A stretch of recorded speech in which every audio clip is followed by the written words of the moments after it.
Hola, bienvenida, bienvenido. Hoy nuestra clase es una clase de cultura. Vamos a hablar de la historia de España del principio del siglo pasado, profundizando en un concepto muy importante, el concepto de las dos Españas. Vamos a ver nuestra línea del tiempo.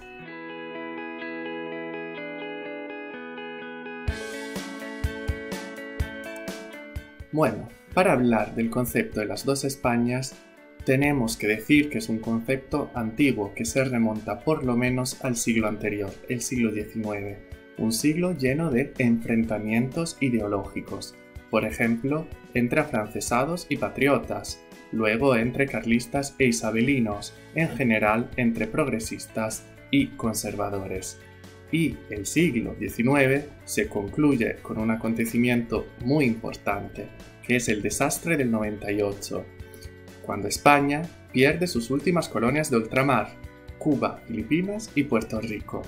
Es una grave crisis, no solo económica y política, sino también social y cultural, porque España, que tenía un imperio enorme, el famoso imperio donde nunca se ponía el sol, poco a poco ha ido perdiendo trozos y se encuentra como un país pobre y aislado en la periferia de Europa.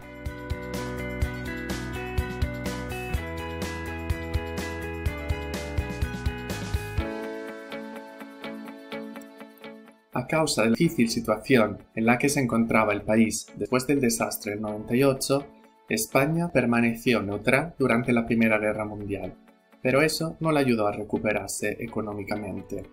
Y aprovechando de esta situación de inestabilidad, hubo un golpe militar en 1923 del general Miguel Primo de Rivera, que con el apoyo del rey, así como pasó en Italia con Mussolini, tomó el poder hasta 1930.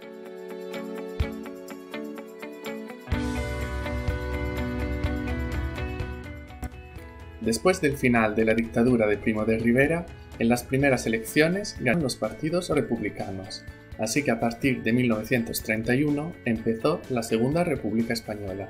Segunda, porque España ya tuvo una experiencia como república entre 1873 y 1874. La Segunda República Española era un estado muy avanzado comparado con los otros países europeos.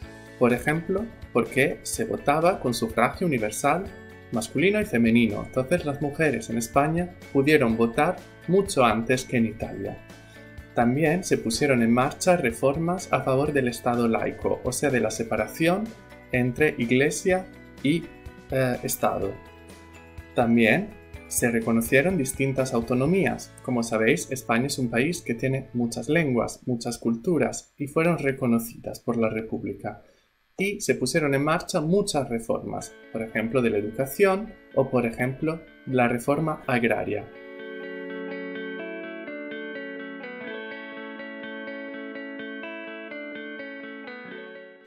Las reformas muy atrevidas de la Segunda República Española descontentan a muchos, en particular a los sectores tradicionalistas de la sociedad española, en particular la Iglesia y los militares.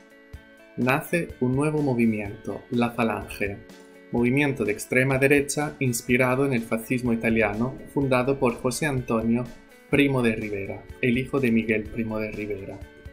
En las elecciones generales de 1936, la izquierda, preocupada por lo que está pasando en el resto de Europa y por la propagación de la extrema derecha, se compacta y gana las elecciones. Los sectores más tradicionalistas de la sociedad no aceptan el resultado de las elecciones.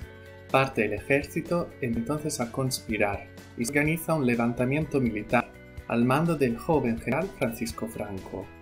Ellos piensan, a través de la fuerza, conquistar el gobierno del país en pocas semanas, pero en realidad es mucho más difícil de lo que pensaban, porque solo una parte del país se levanta y acoge a los sublevados, mientras que más o menos la mitad del país permanece fiel a los republicanos. El país entonces está dividido en dos. Los sublevados, al mando de Franco, se llaman los nacionales, también llamado el bando azul, mientras que los fieles a la República se llaman los republicanos, también llamados el bando rojo. En la parte republicana están las ciudades más importantes, Valencia, Barcelona y sobre todo la capital Madrid, donde una importante figura, Dolores Ibárruru, llamada la Pasionaria, acuña el famoso lema "No pasarán". Los gobiernos totalitaristas de Alemania y de Italia apoyan a los sublevados de Franco. Es famoso el bombardeo de Guernica de 1937, también retratado por Picasso, mientras que la Unión Soviética apoya a la República. Por eso también se puede hablar de la Guerra Civil casi como un ensayo de lo que ocurrirá después con la Segunda Guerra Mundial. El número de víctimas de la Guerra Civil Española es enorme. Más de 500.000 de personas murieron en este enfrentamiento ideológico.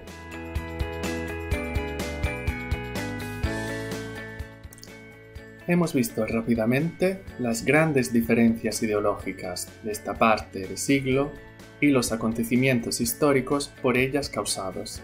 Ahora, volvamos un poco atrás en nuestra línea temporal para fijarnos en algunas figuras artísticas fundamentales que surgieron en este periodo tan complicado.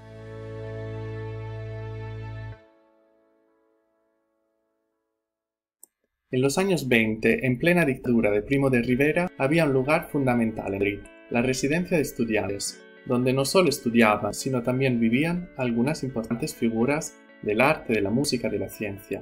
Por ese lugar pasaban también renombrados personajes de los mundos de la ciencia y de la literatura, como por ejemplo unos miembros de la generación del 98, Machado, Unamuno, y también figuras de la ciencia internacional, Einstein o Marie Curie.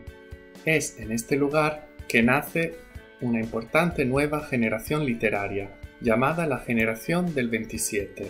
¿Por qué del 27? Porque los miembros de esta generación de poetas se reúnen en Sevilla en 1927 para celebrar el tercer centenario de la muerte del poeta Góngora, que consideran como un modelo. Entonces, a partir de allí, van a hacer esta generación que, según muchos, inaugura una edad de plata de la literatura española. Pero no son solo las letras que benefician de este lugar, porque otros artistas vivían en la residencia de estudiantes. Es famoso el grupo de amigos de Lorca, Dalí y Buñuel. Lorca, importantísimo poeta. Dalí, pintor, y Buñuel, director de cine, del movimiento del surrealismo.